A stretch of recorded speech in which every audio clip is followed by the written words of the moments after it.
አብርሃም ሩትን አስጠነቀቃት። ምን ብሎ አስጠነቀቃት የሚለውን በዚህ ቪዲዮ ላይ መነግራችሁ ይሆናል። ቪዲዮውን እስከ መጨረሻ ካያችሁ ትክክለኛውን እውነታ ይዛችሁ ትወጣላችሁ። እስከ መጨረሻው አብራችሁን ቆዩ።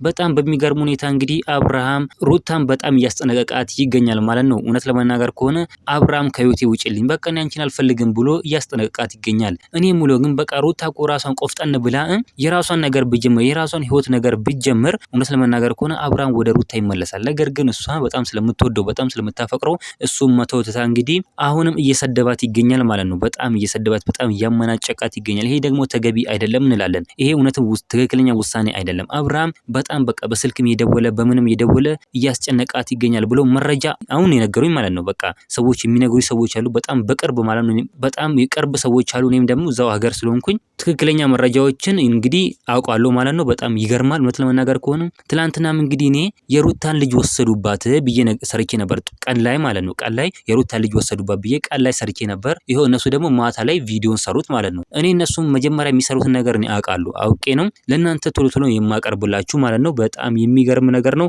አብርሃም እንግዲህ እያደረገ ያለው። ይሄ ደግሞ ተገቢ አይደለም። ሩታ ላይ እንደዚህ የሚያደርገውን ነገር ማቆም አለበት እንላለን ማለት ነው። ይሄ በቃ ሊቆም የሚገባ ነገር ነው። ሩታ ላይ እንደዚህ ማድረግ የለበትም አብርሃም። ትክክለኛ ውሳኔም አይደለም። እናንተ ምን ትላላችሁ? ሀሳብ አስተያየታችሁን ኮሜንት ላይ ማስቀመጥ እንዳረሱ፣ ቪዲዮ ላይክ፣ ቻናሉ ሰብስክራይብ ማድረግ እንዳረሱ። በሌላ ቪዲዮ እስከምንገናኝ በያላችሁበት የዓለም ዳርቻ ሰላማችሁ ብዝት ይበልልኝ። ደህና ሁኑልኝ።